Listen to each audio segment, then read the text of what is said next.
we'll talk about optimizing your balance sheet, ways to start thinking strategically, proactively to reduce your tax burden overall, not just this year. And with a focus on long-term optimization for your overall financial wellness.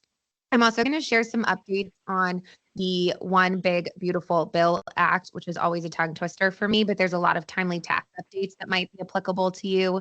And then we'll discuss how to put a plan into action. So January, I always say, is the best time to start planning because you have the entire calendar year ahead of you. So let's get into it. This is great timing. And before we dive in, I actually see a couple of potentially familiar names from last year, but for most of you who probably don't know me, my personal mission is to give clarity and knowledge people so they can confidently make financial decisions. I think it's so important to have all of the numbers and all of the context when you're making big decisions that can affect your entire life. I've worked with over 1,000 clients, so lots of real world experience. And another one of my beliefs is that personal finance is really like 80% personal, 20% finance. So you really need to take into consideration your own situation, your own feelings, and all that good stuff to have the best outcome. I also believe that true financial success is not just about a number, but it's really about the ability to make choices that fulfill you. Also, I'm in Cleveland, Ohio. I'm currently looking out at Lake Erie. We had a blizzard yesterday, so I'm counting down the days until spring. I don't know how many of you guys are in the snow, but it is certainly cold. And again, I will save a few minutes for Q&A at the end. But one quick note before I get into the content. Keep in mind, this is for illustrative and educational purposes only. Everyone's situation is different, so these are not personalized recommendations. All right, so here's a quick look at what we're going to cover today. So one of my main goals for everybody is to shift your focus from things like how much do I owe in April to how do I minimize my lifetime tax bill? How to shift from budgeting to a spending plan, which is a little bit more optimistic. And then again, I'll cover some timely tax code changes for you from that OBBA and the Secure Act 2.0. So, quick question. I was going to do a poll question, but I'm honestly not sure where I would find the chat. But feel free to answer in the chat. But just think about what you primarily focus on when you think about taxes. Is it how much you'll owe? Is it reducing taxes over multiple years? Are you reacting to what happened in the prior year? There's really no wrong answer for how you think about it today. But my goal is to get you starting to think about focusing on long-term, multiple-year tax plans, investment plans, savings plans, all of that good stuff. I mentioned earlier, January is the best time to start prepping. You have 12 whole months to optimize, or I guess 11 and a half since we're 2 weeks in, but that's still really great time. And I am seeing some chats pop up actually. So reducing tax burden, I love it. W-2 is really tricky these days. But with actually some of the new tax information I'll share today, they are pulling some of the things that are usually like reserved for business owners over, and people, non-business owners are eligible. So, but I love that you're trying to optimize W-2 because there are certainly a few ways to do it, but definitely not as much as business owners who seem to be able to write off everything. So we want to make sure that your strategy is set up, that your withholdings are from your check so that you can avoid tax bills. I want to chat through also how to think about pre-tax contributions to 401ks versus Roth contributions, or it doesn't have to just be 401k. It could also be IRAs, but really just that split between should I take the tax deduction today or should I pay the taxes now and let that money grow tax-free? We'll also talk about how to strategically plan spending your money. I say this all the time, but if you are making choices that don't align with your goals, it is going to cost you money. So let's get into some spending plan topics here. Also curious how confident everyone's feeling about current spending habits. I know January can kind of be a tough time coming off of the holidays. So just let me know, are you feeling on top of it? Are you feeling like you need a good reset and this is a good time? Or are you feeling behind? Let me know in the chat as well so I can see how everyone's feeling today. But one of my goals is to empower you to make sure that every dollar you spend aligns with your long-term goals and your values. So it's about focusing on reframing budgeting from like that negative connotation to a powerful tool in your toolbox that I refer to as a spending plan. So let's start with the basics. Your mindset matters so much. I find that how you go into thinking about your spending plan really affects your overall ability to implement it properly. If you're thinking about it actually as a spending plan, like here's where all of my dollars are going to go this year, and I'm really excited to actually spend the money I've allocated for myself, it completely changes the game rather than thinking you're like siloing yourself into a budget or something that's restrictive. So think about it as this is all the money I have to work with for the year. Here's exactly how I want to spend it and what's going to make me the most happy. It really does change how you perceive the world. I'm a big believer in that. So spending plan is empowering. Get the word budget out of your vocabulary. And honestly, even if you're not an overspender, having a plan can drastically reduce anxiety. I have worked with people all over kind of the spectrum of spending habits, from in a deficit and racking up credit card debt to having a massive surplus, but still having so much anxiety over where the money is going. And I find that if you have a plan, it reduces anxiety on both sides, regardless of which habit you're kind of in, because you feel like you have some control over the future. There's two key concepts that I want everybody to know. One is that every single dollar on your balance sheet and in your cash flow has to have a purpose. So what we've kind of already been talking about is that spending plan is giving a purpose to every dollar you have. But you also need to make sure that the money you already have, whether it's in checking accounts, savings accounts, retirement accounts, maybe in a rental property or your primary residence, you really need to make sure that each asset has a purpose as well, so that you can identify what it's working towards and what it's being used for. That way it's not just, 20 years from now or 10 years from now, we are where we are and we don't know how we got there. You want to make sure you've got a strategic plan for each dollar or asset. So when we think about setting the spending plan for 2026, I would highly encourage everybody to review where your money actually went last year. So oftentimes I see people start from scratch with a pen and paper and they make their budget without any hindsight of exactly where their money went last year. And where you think you're going to spend your money can often drastically differ from where you actually spend money. So one of the biggest mistakes I see people make is building that spending plan without any data behind it. It's always missing a category or two. There's always something that's kind of off. So there's a few ways that you can get that historical data. One is you can literally just download the transactions from your bank account or your credit card or wherever you spend money. This is definitely the most manual way, but it's also the cheapest way, aka it is free. So you can get this data directly from just where you have your accounts today.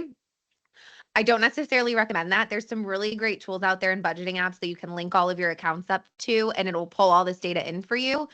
They're not free, but for example, like Monarch Money, I know we talked about a couple last year too, like Copilot, You Need a Budget. So there's a couple of other tools out there that can definitely take a little bit of that burden off of your plate. I think they're like $100 a year, 150 maybe. You can usually pay monthly. I definitely think it is well worth the money. And pro tip too, I know specifically Monarch Money offers like a 7-day free trial. So you could link up your accounts and pull your data down. And then if you don't plan to use it long term, you can obviously cancel it. So at least try to leverage some technology to pull it together. Another thing, if you're feeling a little tech savvy or AI savvy, is you could pull those transactions down, but instead of manually doing it, you can use some sort of a LLM model like Gemini or ChatGPT. Just make sure you're not uploading like your account numbers and stuff like that in there for security purposes. But then once you've got the hindsight and all that data pulled together, you can build your spending plan for this year off of where your money actually went last year. So it's much more realistic. And this will definitely help you stick with it throughout the course of the year because it's already going to be closely tied to your normal spending habits. All right. Now let's talk a little bit about the foundation for financial success. Now that hopefully our mindset is shifted a little bit and we're feeling ultra positive about finances.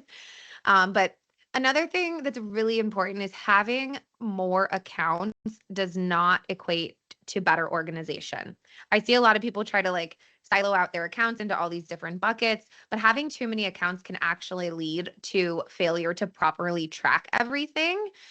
So I am a huge fan of simplifying your architecture as much as you can. Now, there are certainly going to be a couple of situations that it makes sense to have extra accounts for. So I'm not trying to say that it's never a good idea, but we don't need, 5 IRAs. We don't need 7 checking accounts. We don't need a bunch of savings accounts. One of the great tools too, with a lot of like the high yield savings accounts that are really popular today, like Ally's one, for example, they let you build those buckets within one account. So you've got one account and it's all organized there, but you can silo the money out so that you can still have a purpose for it all, but you don't need a million accounts on your balance sheet that make it really easy to lose track of stuff. Um, a couple of the exceptions too that I would say are worth keeping accounts separate is if you have a side hustle or a business, maybe rental property, or if you're combining finances with your partner and you guys don't want to necessarily join all accounts, that's totally fine. So there are definitely going to be some instances where it makes sense to have a couple of checking accounts or something like that. But overall, the goal is to look at it holistically and find opportunities where you can simplify so that you have a real purpose and reason for having each separate account. So once you have that solid structure set up, make sure you have a solid emergency fund in place. I'm going to walk you through a couple of examples of things to consider. Really, it can range anywhere from 3 months to 12 months, depending on your situation, your household, your spending habits. To give you a little bit of kind of a framework, I typically recommend 3 months for people that are in a dual income household, in really secure fields. So, I have dealt with a lot of people that work in the tech industry and they often are worried about layoffs. So that would maybe be something where they would want a little bit more. But if you're in an industry where you know that you could get another job tomorrow if something happened, then we can kind of go on the lower end. However, for single income households, I often recommend 6 months of expenses because you're really fronting all of the bills for the household off of one income rather than splitting it. Even if like a dual income household isn't necessarily 50-50, you at least should still have some income coming in at some point in time. And then for single income households with really high fixed expenses and in like a niche industry, that's when I tend to lean towards 12 months. I would say 12 months in an emergency fund is pretty rare, but it really is all about what is going to help you sleep at night because this is the money that essentially is going to be your safety net and your cushion. Another way to think about it is, well, I guess to take it a step further, I should say, because it's still based on that monthly, is do we want it to be just our core expenses or do we want it to be all of our spending? So the question I would ask yourself is, how do I want to live my life if for some reason my income goes away tomorrow? Do I want to cut back on all of my expenses and live on the bare minimum and just pay my rent and my car payment? Or do I want to keep doing what I've been doing and going out to eat and getting my morning coffee and things like that? So be realistic on what you want that to look like because in the end of the day, an emergency fund is really just buying yourself time and eliminating financial urgency. So there's no right or wrong answer. It's about what you want it to look like for yourself and what you're going to be comfortable with when it comes to discretionary spending. So another key here, though, for financial health is maintaining good credit. So I often find people underestimate how important good credit is on your long-term financial picture. It has a trickle effect on your finances because it can affect future opportunities, such as buying a house. The same principle applies to like personal loan rates and credit card rates. So if you have really great credit, you often get offered lower rates. So it's cheaper to borrow money. So let me run you through an example here. So let's say we're looking at purchasing a $600,000 house and we're going to put 20% down, so $120,000.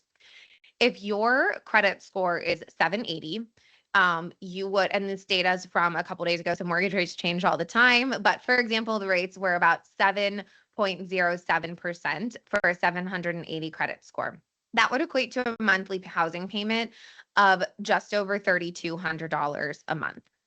If you have a credit score of 620 and we're looking at that same exact time period, you would likely be offered an interest rate closer to 8%, so 7.89%, which would make your monthly payment about $3,500. So that's a $300 a month difference just for having a different credit score. And I don't know about everybody here, but $300 is a really nice date night. It's a car payment. It could be a 529 contribution for your kids. I mean, that goes a long way. So keeping a good credit score can really affect you long term.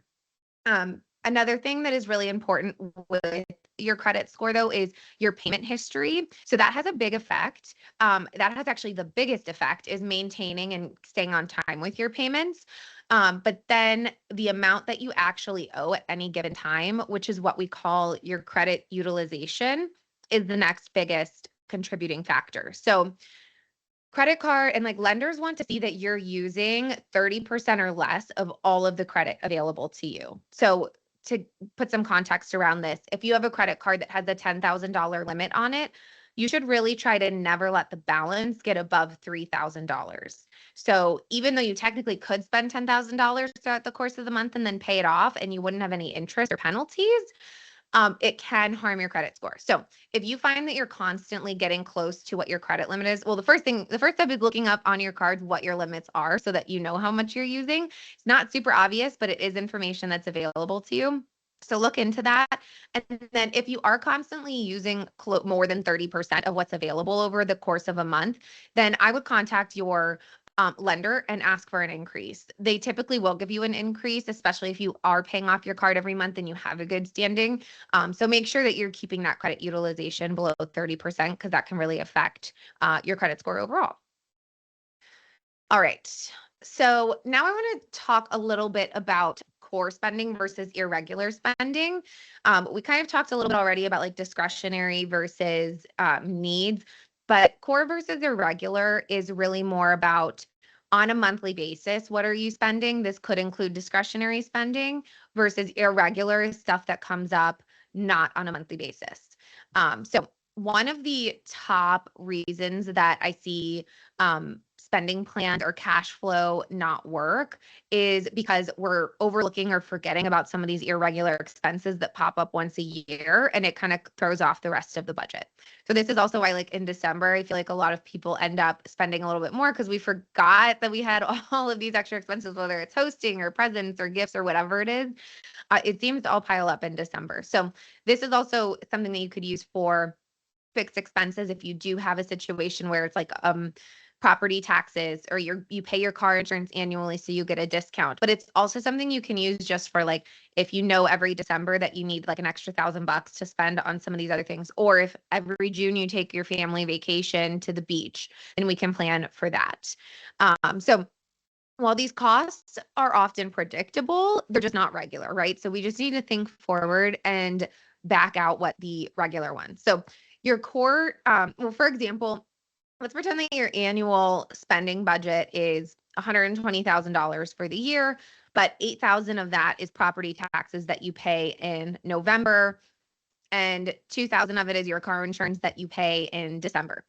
So those are both paid annually. So you're really actually spending about $9,000 a month instead of 10. So you should be saving about $800 into a sinking fund every month so that by the time November and December those payments need to come out, you've already got the cash set aside in a high yield savings account to pay for it. So even though your monthly spending on average is 10 grand, in this situation, you would try to target closer to 9 and you would automatically have $800 go into your savings account every month so that it's ready when those bills come out.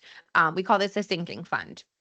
So you definitely don't want to deplete your emergency fund because property taxes were due or because Christmas went a little bit extra heavy this year. So I also mentioned a little bit early on, like business owner or landlords, if you guys have rental properties, I would also highly encourage you to have some sort of an emergency fund or buffer for those businesses kind of separate from your personal emergency fund, if that's applicable.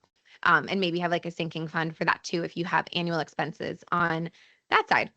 It'll also help make tax filing easier if you keep those accounts separate because you'll be able to pull all of the data at once. Okay, now that we've spent quite a bit of time talking about spending our money, let's talk about where to put your extra money and your savings for the year. So this is a very critical step. Every dollar that you save should be placed in an account that provides you the greatest tax advantage for the specific stage of your life and for what you want to use that money for. So generally speaking, we have four like main buckets. First one is the Roth bucket. This is money that you pay tax on now, like income tax on now. So after you get your paycheck, you don't get a deduction for making any savings here. But when it grows tax free and you will never pay tax on it again. So this is a really awesome tool in our toolbox too, because it can give you a lot of flexibility later in life when you go to use the money. Roth obviously does have some restrictions because they're mostly retirement accounts. So if you can't put it in today and use it tomorrow and not pay tax on the growth, there are some restrictions there. But if we're thinking long-term savings, Roth is a great tool. And then there's traditional or pre-tax. And this essentially means that you do get a tax deduction for it today. You're not going to pay income tax on it now, but when you take the money out, you'll pay taxes later. So this is if you think about like just a traditional or pre-tax 401k contribution, that's what I'm talking about here. Another really cool, more unique unicorn, if you will, are HSA accounts. These are health savings accounts, which I know that you do have available at Duncan, depending on what health insurance you're on. HSAs are basically triple tax advantage because you get a deduction for putting the money in on the way in. It gets to grow tax-free and tax-deferred while it's invested in the HSA or while it's in the HSA. And then when you pull the money out, assuming you use it for medical expenses, it comes out tax-free. So it's kind of like an awesome hybrid of a Roth and a pre-tax account all in one, with the caveat that it is meant for medical expenses. But one thing that I will say too is with the HSA, if you get to retirement age and you have expenses that are not medical expenses and you want to tap into the HSA, after 65, you actually can use your HSA without penalty. You would just pay income tax on it like a normal 401k withdrawal. So it definitely has some additional flexibility. If you're not entirely sure what medical expenses will look like later, it can still be a great tool and an option to potentially have tax-free money. And another cool thing with HSAs are right now they don't have a timeline for when you were supposed to spend the money. So in theory, you could max out your HSA today. You could spend money at the doctors and on qualified medical expenses and just keep all of those receipts. And then 10 years from now, you could pull money out of the HSA to reimburse yourself for that. So there's definitely a lot of flexibility there, but you want to make sure you're keeping those receipts if that is your plan. So I always suggest keeping some sort of like a digital record of those receipts if you can, so that down the road, it's super easy to access and prove that you at one point incurred those expenses. And then it's also important though to know that HSAs can either be sitting in cash or they can be invested. Technically, all of these accounts could either be sitting in cash or invested. So putting the money in is not enough. You then have to make the decision of, do we want to keep it in cash because we're using the money today or relatively soon, or do we want to invest it for long term? HSA is definitely one of the ones that you have to make that decision a little more regularly, whereas like the retirement accounts tend to be, I'm saving this money for the long term. The last bucket, so to speak, is taxable brokerage accounts. So a taxable brokerage account is the most flexible. There's no contribution limits. There's no rules about being able to pull the money out or not. And you do actually get a tax break because there's favorable capital gains tax rates on the investment growth rather than like income taxes, like pulling money out of a traditional 401k. There's short-term gains, there's long-term gains. So long-term gains are going to give you a more favorable rate. If you realize any gains within a 12-month time period and you sell it, it would actually be taxed as ordinary income. So there's a little bit of tactical planning here, again, if you're going to be investing for the long term or for the short term.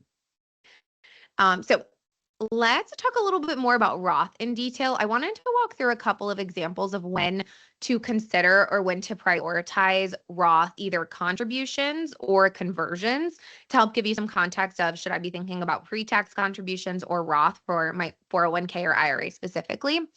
Roths are great for relatively lower income years. So if you're consistently in a higher tax bracket than you are this year, maybe you took a sabbatical or had an unpaid leave of absence, or you changed careers and your income's just not as high as it's going to be moving forward or was in the past, that's a great time to consider getting some money into Roth because you're just naturally in a lower tax bracket today.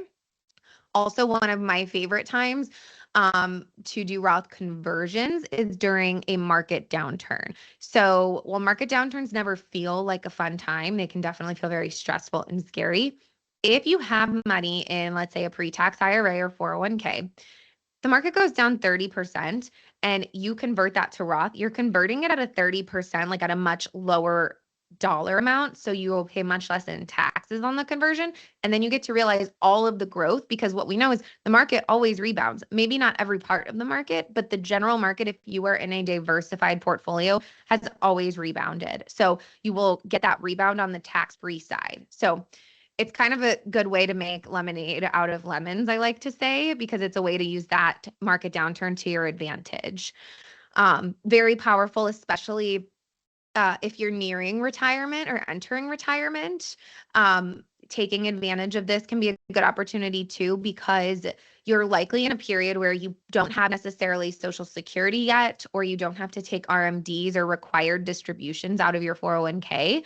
So it could be a good time to get really strategic with converting money into Roth for additional tax-free money.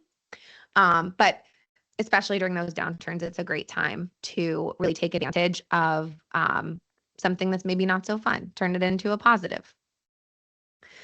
All right.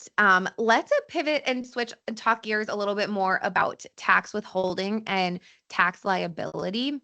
So there's a couple of things that I see pretty frequently too when I'm doing financial plans, and that is that people get a big refund or owe a lot come April when they file their taxes. So curious, again, maybe send a note in the chat if you typically, or if you've ever had a surprise tax bill when you filed, or if it's always, more than a couple $100 that you owe or get back. This happens often because your withholdings aren't properly set on your paychecks. But this can also, one big factor here, if anyone is paid via like commissions or gets a bonus here, by default, federal taxes are usually withheld at 22% on those like extra income sources, not necessarily your salary. That's calculated a little bit differently. But so that default 22% typically doesn't fit the bill for everybody's situation. So having to be that flat rate can really affect people who get paid a little bit more heavily in like either commission or bonuses, and it can affect how much you owe or get back. Like for example, if you're single and make $100,000, or I'm sorry, $103,000, you're already in the 24% tax bracket. So see how there could be a problem if you get a bonus and they're withholding less taxes. It is important to figure out your effective tax rate though. So let me walk you through how I typically go about this process with clients, but you can totally do this on your own as well. And once we're done with the presentation, I have a link for the IRS's withholding estimator, so I can send that in the chat after too. But step one is projecting your income. So figure out what your income might look like for this year. And that might be, okay, my salary is probably going to be pretty moderate the same, or maybe I'm expecting a promotion or a raise, and just map out what you think it will be for the year. And then create a thorough tax projection. So as a certified financial planner, when I do these projections, I also take into consider your income that would be from like your high yield savings account. Any interest in those accounts is taxable income and things like that. So think about all the sources of income, not necessarily just your salary, because that can affect this too. And then think about what credits you're eligible for if you're going to take the standard deduction or the itemized deduction. This is where that IRS calculator can really come in handy if you're not sure what some of these things are. And then look at what your total liability might be. So again, just to put a bow on like step one is really just projecting out, or step 1 and 2, I should say, is really projecting out what your income might look like for this year and what your estimated overall tax liability should be. And then step 3 is to look at your pay stub and see how much is actually being withheld and multiply that out over the course of the year and compare, okay, I'm really going to be on the hook for $30,000 of federal income tax, but I'm actually going to end up having $34,000 withheld. So that would lead me to believe that your withholdings are maybe a little bit overstated, or it could be the opposite. Your liability could be 30 and maybe you're actually only targeted to have about 25 withheld. Then you're going to have a $5,000 tax bill come April. So it's really important to look at this and then know that you can adjust your W-4 withholdings. Now, if you're only a couple $100 off, I wouldn't do this because it's going to be very hard to get it closer than that. But if you're like over $1,000 of projecting to be owing more than 1,000 or getting more than 1,000 back, this is something that I would consider updating so that you have more money in your pocket today that you can use rather than, giving a free loan to the government for overpaying in taxes, or ending up having to come up with a big chunk of money come April if you weren't prepared for it. So again, we'll link that out. The IRS tax link, it's a very light version, but it can definitely be a great DIY resource for you guys. All right, let's get into one of the latest updates that is also not only affecting the way that you contribute to retirement accounts, but it's also affecting your taxes because as of 2026, there is a new rule for the catch-up contribution in the 401k plan. And for those of you who are not aware, once you are over 50 years old, the IRS lets you put an extra $8,000 into your 401k. So everyone can put in $24,500 for this year for 2026. They did increase this $1,000 more than you could put in last year. So if you are somebody who was like trying to max this out and getting right on the dollar amount, make sure you rerun your calculations so that you hit the new max for this year. But if you make over $150,000, that catch-up contribution you put in is no longer allowed to go in pre-tax. It has to go in Roth. Which I like to say is not the worst change that they made because Roth dollars can be great. We love that money grows tax-free. But I did a calculation for a client who lived in a higher income state in New York, actually in New York City, so a high income state and a high income city. And this actually changed her tax bill almost $4,000. So be aware if you were doing the pre-tax contributions before, this is something that you might want to take a look at and just see how it may affect you for this year. But also worth noting that if you make less than 150, you have the option if you want to do it as pre-tax or Roth. So just like we were talking about earlier, making that decision, you have a choice here, which I love. So plan your 2026 cash flow accordingly. And one more thing to note, actually, this is based on if you made more than 150 last year. So it doesn't matter what you're making this year. It's if you personally earned more than 150,000 in FICA taxes last year. And it's not like, oh, as a household made 150, it is like you personally. So each spouse has like a separate 150K limit. All right. So now another maybe more fun benefit or change of the tax law is auto interest deduction. So this comes out of the One Big Beautiful Bill Act. Auto interest deductions used to only be available for business owners, but for 2025 through 2028, they are allowing individuals to deduct up to $10,000 of interest for a loan on a car that's assembled in the US. So if you are buying a new car or bought a new car, this is definitely something to be aware of. Not that you should pick your car based on just the tax deduction, but this is actually a pretty big deduction, so definitely something you might want to consider. There are some phase outs to be aware of. So if you are single and make less than 150K or married and make less than 300K, you will be eligible for this one. But it only applies to loans on qualifying what we call passenger vehicles. So cars, SUVs, pickup trucks, like a normal car that you would get for going to work, so to speak, or taking your family around. And it does have to be under a certain weight, which I think there's very few like normal cars that are over that weight, but it's 14,000 pounds. So keep that in mind. And it has to be assembled in the US. And it has to be first placed in service by you for personal use. So it can't be like buying a used car from somebody. It's really to promote the purchase of new cars. So it's a good idea to check like, okay, well, if I buy a used car and get more of a discount because it's used versus if I buy the new car but get this tax break, which one's going to put me in a better situation? Because you might be surprised. So lots of boxes to check to actually get to take advantage of this, but it's still cool nonetheless, especially because as W-2 employees, there's a lot of things that typically are only reserved for business owners that we don't get access to, but this is one that at least for the next couple of years, you'll be able to take advantage of. And then another category that I feel like this one was really popular in the news, so maybe you've heard about this one, but no tax on tips.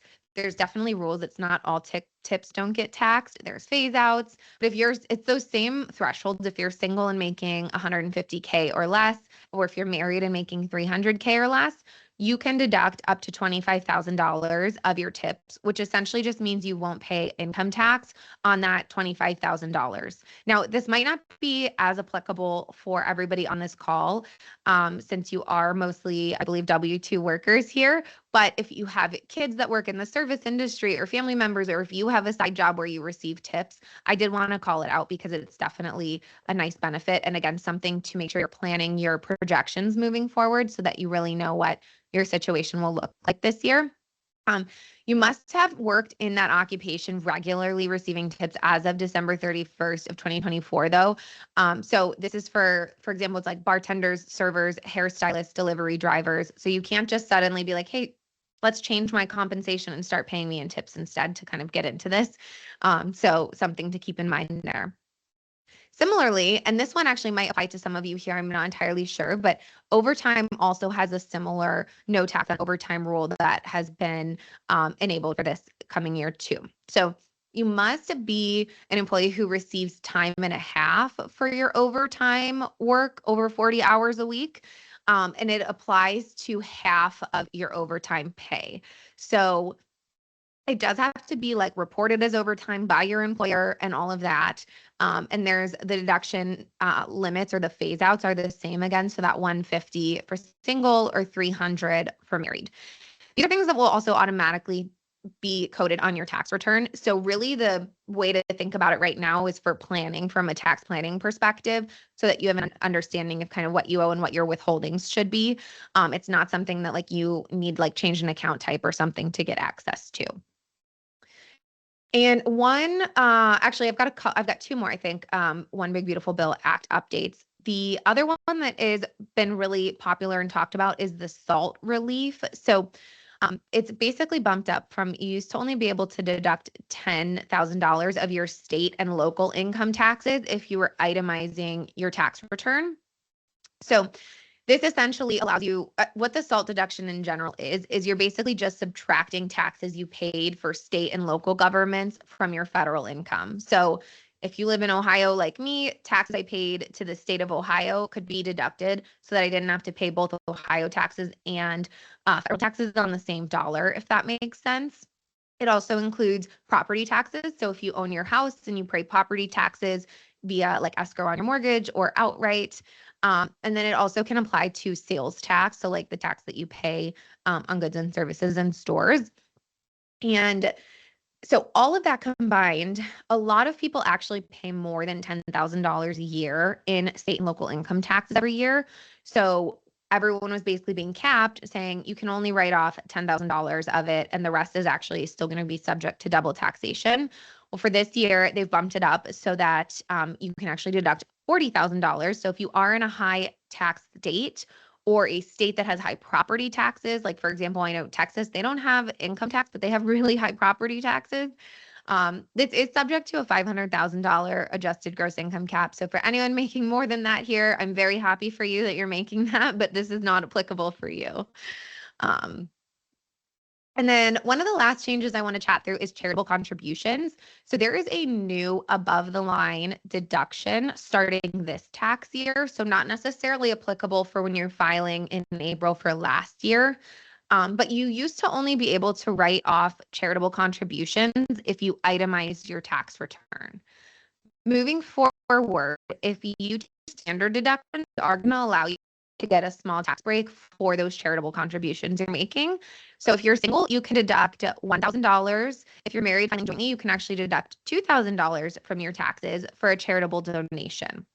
It does have to be made in cash. It can't be like donating clothes to the thrift store or something like that. You have to really make a cash donation to a qualifying charity in order to get that deduction. But that's definitely a new one that I think a lot of people are going to be taking advantage of this year because a lot of people are naturally charitably inclined, not just doing it for the tax deduction.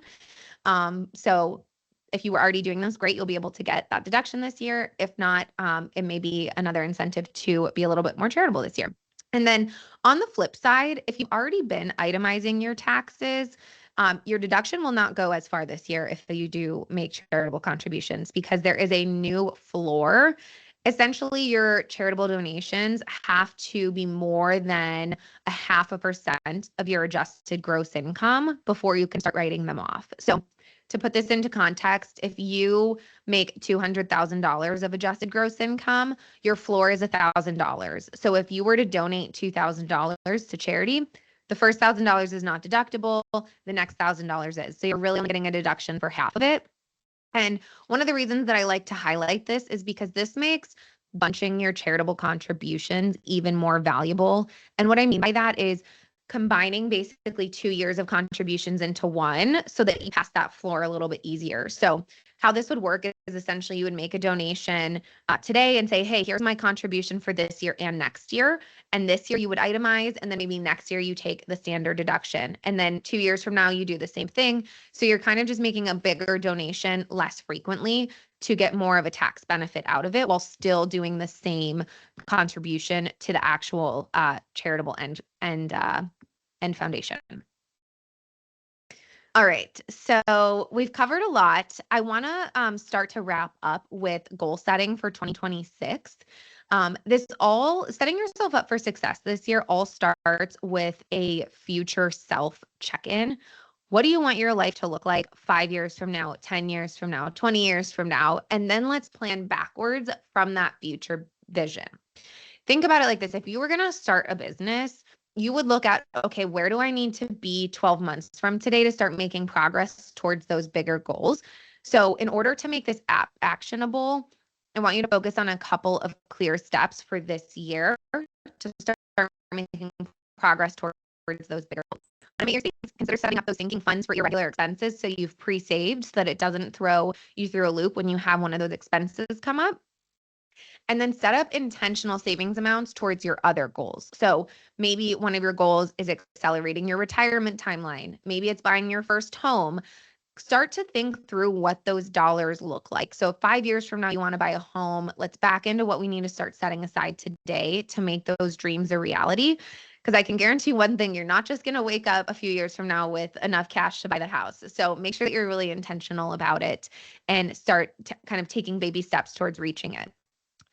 And then analyze your overall cash flow situation, your expected surplus or deficit each month based on what your normal income is so that you can really get a solid, realistic plan in place. The goal is to make it seamless so that you don't have to worry about it every time your paycheck comes into your bank account, right?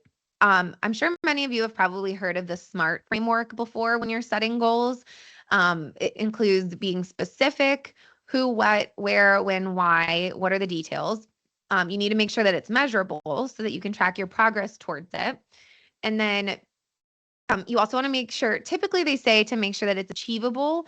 I actually like to live on the side of optimism, though. I like to kind of get rid of that one and say, let's actually make it a stretch goal because I think you will find that you are actually capable of more than you think. So if you make it a goal that is actually a little harder to reach, I think you'll find that you have some more progress. And then you want to make sure it's relevant to you. And the last one is time. So again, set that time frame. I think it's great to work in terms of 12 months because that gives you enough time to really make progress towards it when you go to check in. But you should set like the dollar amounts on a monthly basis or whatever aligns best with the way that you're paid. A couple of things I'm gonna skip here to because it looks like we're coming up on time and I want to save time for Q&A. A couple of quick things about your benefits at Duncan. So Duncan does have an employer match on your 401k. It's 50% of the first 6% you contribute. So it's really a 3% match, but you have to contribute 6% to get it. So for anyone on this call, if you are not contributing 6% to the 401k, I would highly encourage you to change your contributions today if you can make it work from cash flow because you're leaving free money on the table. It's literally free money. Your 401k fund also allows for rollovers. So if you have old 401ks or old IRAs sitting out there, this would be a great time to consider consolidating them all into your current 401k. There's also an HSA match that Duncan offers. So it ranges depending on how long you've been here and which plan you're on, but it could be $600 to $2,300 for the year. So if you're doing the HSA or if you're eligible for the HSA, that's also some free money potentially on the table. And then one more nuanced thing that is available in your benefits is if you have the long-term disability policy, which I'm a huge fan of, this basically protects you in the event that you get disabled and can't work. It will replace some of your income. There is a unique provision in your benefits that is called tax choice, which essentially says, do I want to pay tax on the premiums that Duncan is paying on my behalf today, or do I want to pay tax on the benefits I would get later? So if you get a tax deduction for the benefits that Duncan pays on your behalf today, when and if you use that insurance, it will be taxable income to you.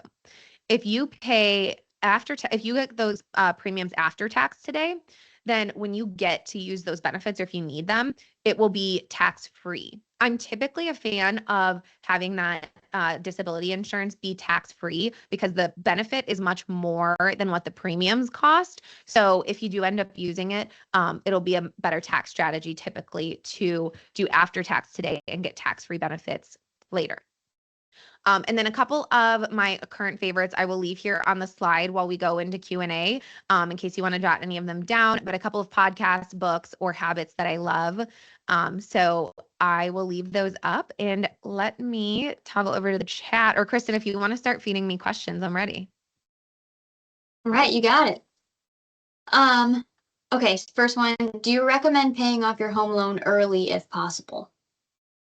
Ooh, this is such a loaded question. So this is one of those that I think is a very fine line between balancing the science or the math behind it with human behavior. So typically, especially with people who have loans that maybe you got over the, like, let's say 4 or 5 years ago, where it's about like 3% or 4%, or I've seen some in the twos, you're likely going to be better off investing your extra payments in the market and actually having that money grow for you. And then you'll have more money in the end of the day. And one thing that's a kind of a good happy medium too is if you do really want to pay that mortgage off as quickly as possible, invest the money on the side. And then once it reaches the payoff amount, then you can pay it off. That will get you to an actually usually a quicker payoff date because the money that's invested is growing faster than the interest that you're accumulating on the mortgage. But I will say leveraging debt, like good debt, can also be a great tool for financial planning and accelerating your wealth. So definitely a personal decision, an emotional decision. But as long as your interest rate is less than what you think you'll earn in the market, you typically will be better off investing. Now, I've seen some interest rates that are 7, 8, 9, 10%. In that situation, paying off that debt you faster will likely lead you to be in a better situation. So I know that was kind of a lengthy answer, but look at a couple of different factors, weigh kind of like your own gut check on what's going to make you feel comfortable. But typically, the lower the interest rate, I would not recommend as much paying it off quickly. If you have a higher interest rate, it can make a lot more sense. Awesome. Next question is, any concerns with backdoor from IRA to Roth IRA? Oh, yes. I wouldn't say well, yes, I guess concerns is actually a really good way of phrasing it. I could come back tomorrow and tell you guys all about Roth and pre-tax. But there is one really big thing that you need to know, and that's the pro rata rule. So if you have money in a traditional IRA already, whether that's a rollover IRA, a SEP IRA, a simple IRA, a traditional IRA, you cannot do the backdoor Roth strategy tax-free. You can still do it, but it will become a taxable event. One way around this, though, is moving that traditional IRA into your 401k at Duncan, and then suddenly you have $0 in a traditional IRA, and suddenly you're free and clear. So it's a silly little loophole way around it in the tax code. So yes, that would be the one concern that I would say I see people mess up the most is not having it tax efficiently set up. So make sure that you don't have pre-tax money in an IRA before you start doing it. But I love that strategy. The next two are a little bit Duncan specific, so you may not have the answer to that, and that's totally fine. We can talk with our benefits team to try and fact check if we need to. But somebody asked, is Duncan participating in the 401k rule of 55? That I don't know. Yeah, I'll defer to the benefits team for that. Sorry. No, all good. Second one is, does Duncan's 401k/Roth 401k allow for a mega backdoor Roth? That I also don't know, but that is something that I often tell people to look into. If you have the cash flow to contribute, I love the mega backdoor Roth. So I would definitely encourage you guys to find out, but I'm not entirely sure. Got it. And the last one so far is, what is your number one financial tip for younger couples getting married this year? First of all, congratulations. My younger sister just got engaged. I think she's putting the wedding off until next year, though. But congrats. This is such an exciting time. I have way more than one to share with you, but one thing that I will say that's tactical is I would highly encourage you guys to get a new credit card to put all of your wedding expenses on, because a lot of times they have like these bonus intros where if you spend, $3,000 or $5,000 in the first few months, you get like a huge points bonus that you can then use towards booking your honeymoon and make your honeymoon a little bit more lavish or a little bit cheaper, whatever that is. So love that. But really, I would say start having conversations and take baby steps towards figuring out what combining finances will or will not look like for you. There is absolutely no like code or perfect way of doing this. It really depends on what's going to be comfortable for you. I have friends and have worked with people who fully combined all of their accounts and it never looked back and it's been fine. And I know people that have been married for 30 years and still keep their accounts separate. So there is no right or wrong answer. Really, what's going to be good is about what's going to be the best for you and your spouse. So congratulations. Thank you for that. That was not me asking, just so we're clear, but thank you for answering that question. Okay, next question. Is there anywhere we can read up on the backdoor IRA conversion process? Ooh, that is a good question. You know what? I can definitely pull some resources, Kristen, and send you some links that you could share out as resources. Let me make a note. I Sure. will do that. I'll email that over to you later. Okay. I will definitely send that over to you, the one who asked that in the chat. Next question. Can I set up and contribute to a Roth IRA set up in my child's name, even if they are adult age? So yes, with some caveats. One, you would need like their social and their information. They would need to make the account, but you can absolutely put your money towards it if you have some extra money and you want to kind of kickstart their Roth IRA, as long as they have earned income. So the catch is that they do have to have earned income. You can't like apply your earned income, but they don't have to be the one that funds it. So let's say they only make, $25,000 this year and they really can't afford to save. They spend their whole 25 on other things. You can still put the $7,500 in for them because they did have earned income. It doesn't have to come out of like their own pocket necessarily. Got it. Right now, we do not have any other questions coming through, and I know we're coming up on time as well. We'll probably give it another minute for you guys to Sure. submit any questions, if you're okay with that. Yeah. In the meantime, just thanks, Adrianna, for joining us and being here for the second year in a row. We're super lucky to have you, so appreciate